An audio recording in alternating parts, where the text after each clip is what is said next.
국민 여러분 안녕하십니까? 와이런리 시청자 여러분 안녕하십니까? 민주당이 나라를 망치고 있습니다. 청와대가 나라를 망치고 있습니다. 제가 오늘 두 가지 예를 들겠습니다. 하나는 24조 원 규모의 SOC 사업을 대규모 사회간접자본 사업이죠. 도로, 철도, 공항 뭐 이런 거 건설한 겁니다. 이게 24조가 되는 이 사업을 예비 타당성 조사를 면제했습니다. 지금 민주당이 어떻게 했습니까? 이명박 정부 때 4대강 조사하는데 4대강 사업하는데 22조 들어가는데 그거 예비 타당성 조사 이른바 예타하지 않았다고 난리 쳤지 않습니까? 실제 그거는 4대강 사업에 들어간 것은 15조밖에 안 됩니다. 나머지는 농수산부 관계 뭐 전부 뚝 쌓고 목에 뚝보 올리고 하는 이런 것들이었습니다. 원래 그건 해야 될 사업이었습니다. 그런데 그 예타 안 했다고 얼마나 그때 난리쳤습니까?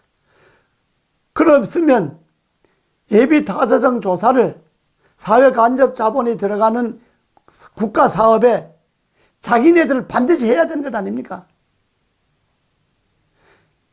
전 정부가 예타 면제한 그거는 국가를 말아먹는 것처럼 이야기하고 자기네들은 그보다 더 많은 돈을 16개 시도에 갈라먹게 하는 것 아닙니까?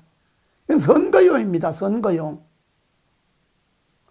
16개 시도에 야 국회의원들이 다 좋아하죠. 자기 지역에 선거도 해야 되는데 예산 들어오는데 누가 싫어하겠습니까?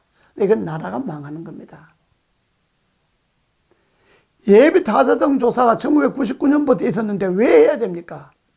나라의 경제성, 정체성, 지역의 균형 발전 이런 것들을 다 판단해서 사업을 해야 된다. 더 기가 막히는 것은 그중에 이미 지난 정부에서 이거는 타당성이 없다. 경제성도 없고 지역 발전의 균형성도 없다. 해서 전부 거부되었던 거 그것도 전부 이번에 집어넣어 갖고 예타를 면제했지 않습니까? 그 돈이 무려 24조가 넘습니다. 이 나라를 망치는 것 아닙니까?